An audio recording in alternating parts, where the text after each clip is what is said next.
Hello guys and welcome to the Shrewsbury Biscuit podcast and USUC at the Battle of Shrewsbury. I'm going to use these as hybrid episodes because of course this is an amazing event that we took part in Shrewsbury, but as well on the flip side I feel like there's a lot to be learned about British heritage and history that our US listeners for USUC will appreciate too. So I'm going to release this as two separate playlists on both USUC and on the Shrewsbury Biscuit. If you're listening to this for the first time, we'd appreciate it if you would go to the Shrewsbury Biscuit podcast on social media, Facebook, Instagram, Twitter. Give us a follow. And the same for USUC, US, UK. You type that into Facebook, you'll see our page. We have a USUC fans group there as well, and on Instagram. Give us a follow, share these episodes, subscribe, do what you need to do. A huge thank you to the organisers from the Battle of Shrewsbury for letting us set up a studio and letting us spend the day there with you guys. We've got some amazing interviews. The atmosphere was just absolutely phenomenal. We lapped it up. We really did. We did lots of vlogs, lots of walking around. We did interviews in the little studio we set up. We did lots of interviews on the move. And we really do hope you enjoy this playlist of amazing interviews. Well, it's time for the interview. Take it away, Al. And whoever is with you at the time, peace out.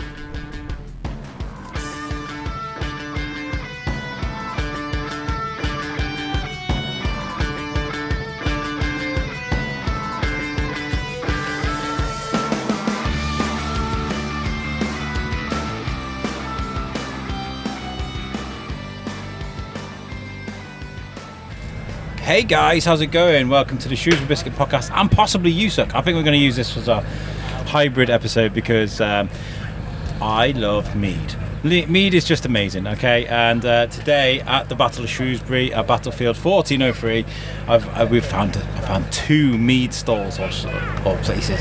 So I've got Peter from Nidhoggr Mead. Nidhoggr Mead. Just turn that mic to you so a little bit. There you go. Nidhoggr Mead. Is that a bit better? There you go. Peter Taylor, Nidhoggr Mead, and Sandy from Mercian Mead. Yeah. Mead, yes. Okay. Why do I not find mead anywhere apart from specialist stores like yourselves? It's one of those drinks you just can't ever seem to find. I think it's always been around. In fact, there's evidence for it 6,000 years ago. Yeah. Anywhere where there's honeybees, you'll get fermented honey. Yeah. But it's always been a backdoor thing. Every household, village had bees, and they can only eat so much honey. But it never really took off as being universal like beer is, or posh like wine is, because wine's imported. That's that bit more special. Yes. Yeah, that's sort of what killed it. You obviously had the Viking period where mead was massive. They used to do things called freeze distilling, so they would put it outside in buckets and then take layers of ice off, so you get more and more alcohol to make it exceptionally potent. But then you get the Middle Ages come along, and the people that drank mead were poor people because you couldn't import wine. The only people who could afford to import wine were rich people, and of course everybody wants to be rich. So as time goes on, mead sort of fades into the background. Beer becomes more useful because they start brewing ale, they start drinking ale all the time, because it doesn't have the similar sort of fermentation time, because it takes a long time to make mead properly. And instead of drinking dirty water, they were drinking beer. So if you've got beer that you can get drunk on, that you drink all the time, or mead that's going to take you a very long time to make, or imported wine which is expensive, or you're going to end up drinking the beer. So it's sort of just faded out slightly, but we'd like to bring it back, I think. Yeah, I agree. I mean, me and Tom, I got Leon with me as well, who had, I wasn't going to include this into the podcast, but I think it's very important that I do. Okay, had a little taste of mead, because it's not like he's a young chap, but like he's never tasted mead before, right? No. And it's one of those drinks that I love to just enjoy slowly. And Tom Bruno, my co-host, who may listen to this, may not, I don't know, but there's one thing we have in common from one side of the ocean to the other, he's in Vermont, is that we love drinking mead. And one of the reasons is you can have a few, get a little bit tipsy, and it's not that bad for you. You're not going to put weight on, and we were talking about I'm on keto diet, and it's not. even though it's made of honey, it's stretched quite far across. Yeah, because it's well fermented. The yeast knows exactly what to do with honey. Yeah. With a touch of normal nutrients for the yeast to keep it going. Yeah. It'll just work its way through it really nicely, and your default form of mead is really quite dry, and then you can build up from there, whatever level of sweetness you want. Yeah, I love it. How did you? I will start off with you, Sandy. How did you start off doing what you do now with mead? Well, I've always made things since I could stand at the oven, so chutney, wine, all that kind of thing. But I've also been really interested in history, and I met up with my opposite number, Sandy McKnight, at an archaeological dig I was running. And his family have always made wine and mead and so on, and we were both bemoaning the fact you cannot get decent mead. In fact, you can't get mead anywhere. Point proven. You go into most pubs, you go, what mead have you got? And they go, what's mead? So, okay, I'll go somewhere else. So we said, oh well, let's just make some. How hard can it be? And then we found out anybody can make mead, anybody can make alcohol. It's probably going to be rocket fuel. Yeah. The trick is to make it rich and flavourful and not burn, and that's where we've been working over the last few years. It must be a difficult. I had a friend drop off 3 bottles of homemade mead once. He was like, I got some mead, you can try some if you want. Out of those 3 bottles, one was okay. The other 2 were kind of, like you said, rocket fuels. It mustn't be. How long did it take for you to perfect making mead? Did it take? We haven't finished, but I would say the first year we were not liking it ourselves as much as we want to. As the next few years, because we've been going since 2016. Okay, cool. So we've been building that up. We're really much more pleased with our product. It's clearer and it's got a better flavour. We've never managed to make a mead that burns, so I'm quite impressed. Yeah. Nice. You guys? We started because we're Viking reenactors. Nice. So been reenactors for many years, and we were spending too much money on mead. So we'd go to a Viking show, and on a Friday and Saturday night, between myself and my fiancée Ellie, we'd probably buy 2 or 3 bottles. So you're talking 40, 50 quid if you're buying all right stuff. Both nights, so that's 100 quid a weekend just on booze, and I was like, this is just getting a bit ridiculous. So my future mother-in-law has made mead for 25 years, and I just basically got bored one afternoon and said, go on then, show us how to do it. So she did, and unfortunately I have a little bit of an obsessive personality with ADHD, so I sort of went mental with it, and I turned the entire house into a meadery. So our back bedroom had 32 23-litre buckets in it, our lounge had 6 60-litre barrels and 8 23-litre buckets in there, and you couldn't get to the sofa. And that was just for a hobby. And then we went to a show, and we were handing it out, and people said, oh, it's really nice, you should sell this. And I was like, nah, this is just my friends being nice to me. And then at one event, the Jorvik Centre were there, and they tried some, and they said, are you selling this? And I said, no. And they said, well, if you do, we will buy it as the Jorvik Centre. So now we exclusively supply the Jorvik Centre. They don't sell anybody else, and we've been going since December last year. We started trading April 30th this year. So wow, that's quick. Yeah, well, I'd made loads and loads and loads because I'd had it all sort of going in the background for about a year, and then we just sort of went, all right, well, let's go then, let's do this. So yeah, it all went a bit mental. Am I right in saying that mead is a seasonal drink to make? You can Not particularly nowadays. You can get honey most times during the year. Okay. It's different at different points during the year, and you've got to be careful with the early spring one because that could be based on basically bee sugar. Okay. So you really want to know the bees have been out foraging. But you can buy your honey at any point of the year and make the mead at any other point. Okay. It does go hard in the bucket, which is a bit of a pain when you have to dig it out with a spoon. Yeah, my bathroom's entertaining because you occasionally get a scream from the fiancée. She's gone to go and have a shower and finds several buckets of honey sort of in the bath with hot water around and to soften the honey so you can sort of scoop it out to start dissolving. Come and get these! all the time. Oh, crunch, she falls out. Not another bucket, that sort of thing. So yeah. And the flavours, the fruits and so on, they're seasonal, but you can prepare them and freeze them. Does it matter where you create the mead from geographically? Because I know, like, depends where you get the honey from geographically. Where you make it is that's what I mean. Like, so but say a honey from a different part of the UK or a different part of the world, or even a different side of the field. Yeah, it's really? amazing. Completely different. Yeah, we have a honey which was made from, a mead that was made from honey where the bees foraged on sweet chestnut and blackthorn, and it tastes completely different from any other mead we've made. It actually tastes like a walk through a damp forest. Okay, so that leads a conundrum. Have you made a mead that you've never been able to recreate again? I mean, I guess every mead is different, but maybe a certain flavour that you're like, how did we do that? Like, yes, is the answer. Yeah. So quite often, I mean, on our stall, we try and make the bottles look the same colour, but because we buy that much honey, and it transfers throughout the year, it comes back different colours. So you can have pretty much close to the same flavour. It's still slightly different because it's a natural product. But I made one mead, which was a traditional mead, and it came out really caramel, really toffee-like, really dark, and I was like, this is amazing. Absolutely awesome. Can I get that honey again? Nah, never again. never. Every time I go back, have you got that good? No, never seen it again. But that's because the bees they're bees. They go, they do what they want. Can't control them. We had the same thing. We actually purchased some honey that had been overcooked. When you sell honey, it can't have more than 20% water in it, so they put it in a warmer to drive off some of the moisture. And the beekeeper forgot about it for 12 hours.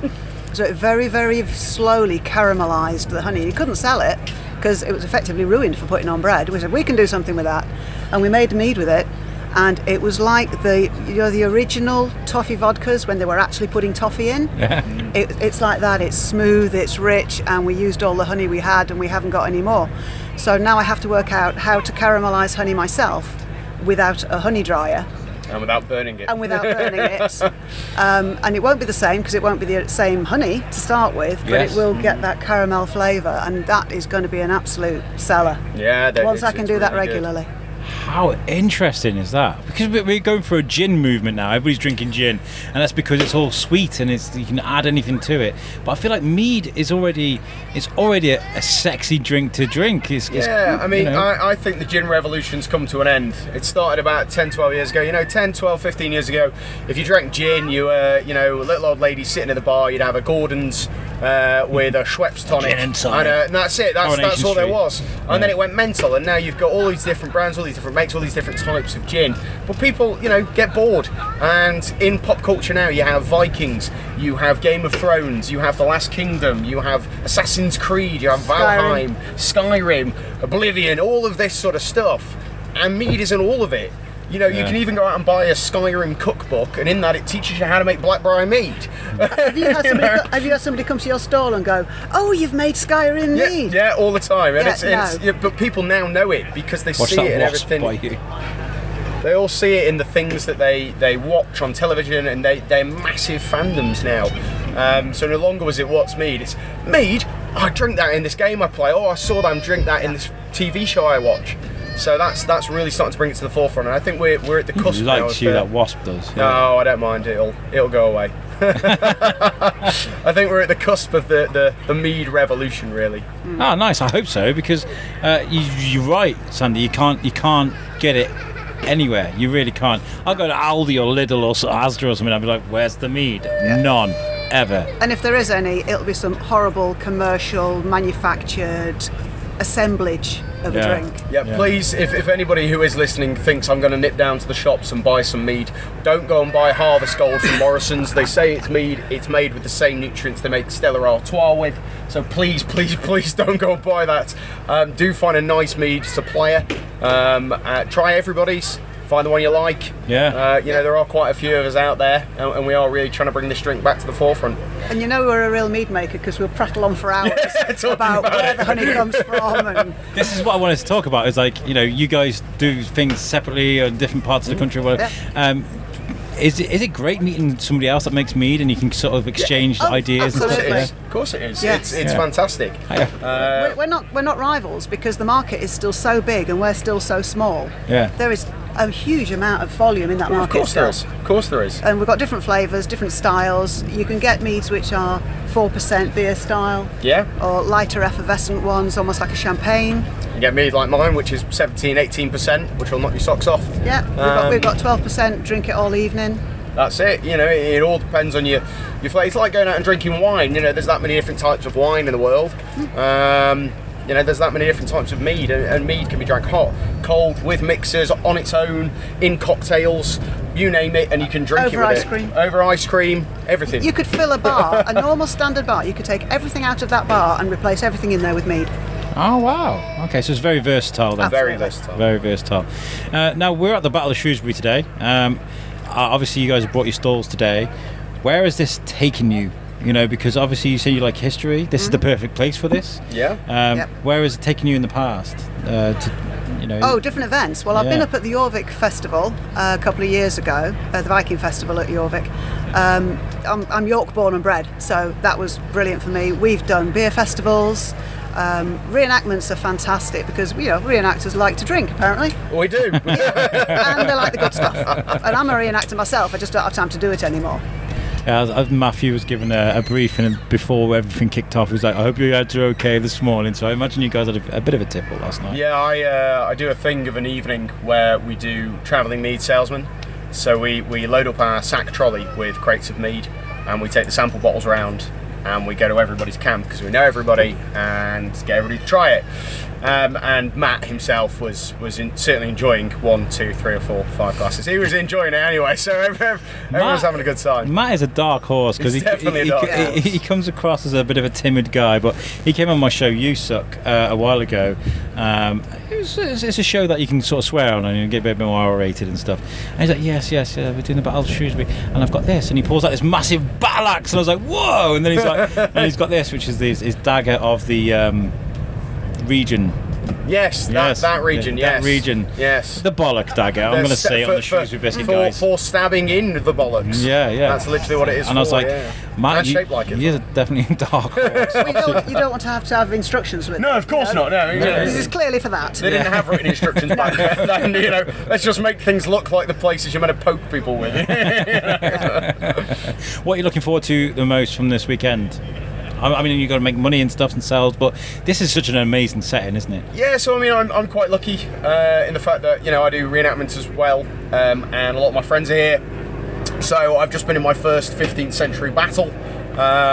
So one of my friends lent me a load of kit, and I went running out onto the field and winging a sword around for a bit, which was great fun.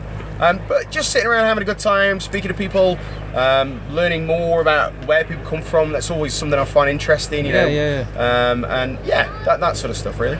Nice. And what about yourself? I love events like this. I feel so comfortable. It's absolutely amazing. It's like coming home and the smell of the wood smoke. I've done so much reenactment. I take my kit out and it still smells of wood smoke. It's amazing, even though I do wash it. Just talking to people. You do? I don't. Beat the flies out of it. Just stand by the fire a bit more. Yeah. You're fine. But yeah, just talking to people that love their subject and really into it.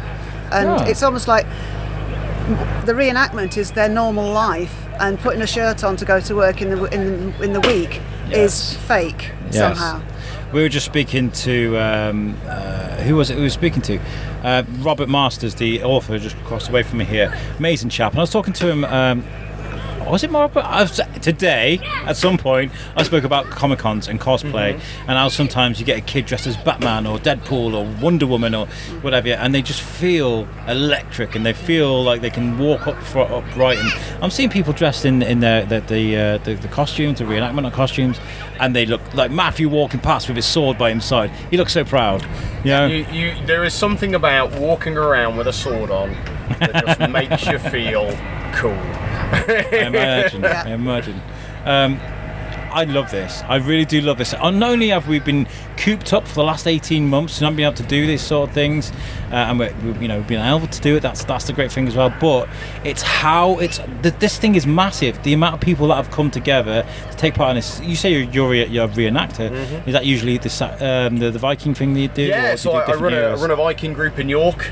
So I'm part of what's called the Vikings UK, which is a massive society. It's a huge community. Yeah. All over the world. Yeah, we have about 1,500 members. And I run one of the groups within that society in York, so Nidhoggr Vikings, hence the name Nidhoggr Mead.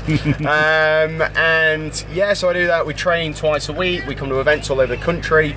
I pretty much do an event every other weekend throughout summer from about April to October. So we do everything up to the Battle of Hastings. So we have full cavalry charges, pikemen, bows, everything, and full-scale battles. So and full contact combat as well, which is great fun. Yeah. What did you think of the battle, Leon, when you went to go and watch it? Was it what you thought it was going to be? Well, I certainly enjoyed it, watching it. It certainly shows how much effort people put into like acting and stuff for this event, which is nice to see. Yeah, and is it like the battle? Be honest, when you thought about battle reenactment and you know these sort of things, did you think it was? Well, I thought a bunch of kids are going to run around with a bunch of classic swords. I bet, Peter, you have like Peter mode and Viking Peter mode, right? So, Yeah, 100%. Yeah, I mean, I'm ex-military, so I served in the British Army from the age of 18 to 21 and a half. And when I go on that battlefield, it's switching back to army, Pete. It's switching back to having that right here we go sort of mentality. We don't actually go out and hurt each other. You come away with a few bruises and a little bit of a ow that hurt. Yeah. But we don't actually hurt each other because we wear the right protection and we train a lot.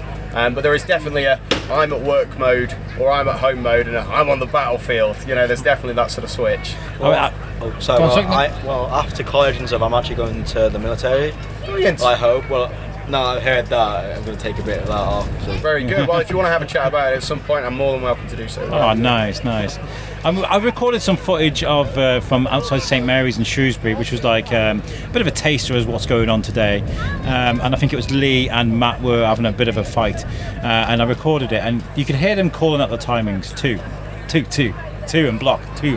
But even though you do that, where in the world do you see that? You see people fighting with swords and shields apart from the movies. In real life, you don't see that ever. There is actually full contact military fighting in America. Is it like a UFC type thing? Yeah, basically. Yeah, and that is full contact. Yeah, it's a style called Boohurt. We have it in this country as well, where it is full steel plate armour, very similar to what the guys are wearing over there, except they actually welly the living daylights out of each other, and you keep going until the other person falls over. And then they also do massive 15v15 battles, so if you want to watch something funny, go on YouTube, check out the Russians versus the Americans, because it's the funniest thing in the world, because they just pile into each other like they are nuclear missiles. They have no holes barred. Amazing. And beat the living daylights out of each other. Amazing. Well, I think we're about to take off. This thing's nearly blown over once already, but that was before we put the guide ropes in. Pete, I would like to tell you to tell people about your mead, where people can find it, and then we'll go on to... Yeah, brilliant. So Nidhoggr Mead, you can find us at nidhoggrmead.co.uk. So Nidhoggr, for the guys in America, by the way, who are not used to the kind of Nidhoggr. Yeah, that's right, yeah. And then mead.co.uk. We ship internationally. We have shipped to America and Canada and Denmark and Germany. You can buy us at the Orvic Centre, Duncarron Medieval Village in Scotland, Horns of Odin, descended from Odin, and loads of other places that I'm not going to list right now because we'll be here for quite a while. So about 14, 15 places. But if you do want some, please do head over to our website, check us out, give us a like on Facebook and Instagram, and that's great. Yeah, fantastic. And yourself, tell people about your mead. Yeah, we don't have it in many retail places. We do have it at a place called Middleton Hall, which is a fantastic place to visit because they never knocked the old halls down when they built a new hall. So there's 3 different ages of really quite grand halls, and they've got a lovely little selling area there. So we're down at Middleton Hall, but you can get us on Facebook, Mercian Mead, Mercian, for the great Anglo-Saxon kingdom of Mercia. And we're on Facebook as well, and basically contact us through either of those and we will ship to anybody, anywhere. And if it's anywhere near Derby, we'll drive there. Beautiful. You guys have been fantastic. I'm really glad that we've got to do this, and it, didn't end up in fisticuffs. We're great. No, absolutely. Not at all. No, we'll beat up the other guys. That's it. We'll meet up on the battlefield later. We'll see Viking Pete. You guys have been fantastic. Thank you so much for chatting to me. I'm going to do this as a separate interview, so I'm going to need to tell people about what we're doing in September. Guys, on the 29th of September at 9 a.m, we're going to go live for Pod Aid, and we're not going to stop for 24 hours. Live podcast. 9 a.m. on the 30th is when we're going to stop. You're going to get 12 hours of the Shrewsbury Biscuit, 12 hours of USUC. The schedule is looking amazing. We've just signed up Mark Summers, who launched Nickelodeon and the Food Network. Honestly, this guy's amazing. We're doing this to raise money for Lingen Davis Cancer Fund, a local charity. And the reason we're doing this is because next year what we're going to do is we're going to challenge you guys to do better. If you've got a podcast, a game streaming, an OnlyFans, I don't know, whatever you're doing, if you've got something like that, go out and support your community by doing something positive, and try and do better than what we're doing. That's what Pod Aid is all about. We've got our sponsors thanks to Reach. We have a venue thanks to Shrewsbury Town community outside the football stadium there. We're going to be doing it there. We have a website thanks to Web Orchard, and we have equipment coming to us from Stage and Studio Services. Thanks Trev for the cameras. We're going to be using them very well. So make sure you get involved. Go to our website, which is the shrewsburybiscuitpodcast.co.uk, and all the information you need to know is there. There's even the text to donate prompt there as well. Guys, thank you very much for chatting to me today. It's been amazing. No worries. Thanks very much for your time. Catch you guys next time. Peace out. Bye, Leon. Bye. Well, that was an amazing interview. And of course, this is a generic message that I'm recording on the end of all these podcasts, but they're all fantastic. But here is my opportunity to tell you guys how you can follow and support us. If you're listening to us on the Shrewsbury Biscuit podcast, you can go to our website, which is the shrewsburybiscuitpodcast.co.uk, and you can follow us on social media. We are at the Shrewsbury Biscuit Podcast on Instagram, Twitter, and on Facebook. If you're listening to this on USUK, on the USUK network, you can go to usuknetwork.com. That's our website. All of our audio is available on there, and you can follow us on social media which is USUK, Facebook, Twitter, and on Instagram. Our websites are built for us by a Web Orchard. So if you do need a website and you want to look all cool, and they will build you a website that looks just as good as ours. I hope you enjoyed this episode. I hope you share it with your friends. And as well, I hope you give us as much support as you can. Thank you very much again to the organisers for letting us come and do our thing. I will be there next year, and I will absolutely enjoy putting on some chainmail and throwing down with you guys. I've been promised that. I am going to keep you guys to your word. This has been a fantastic interview. I've been Alex Whiteley. Peace out.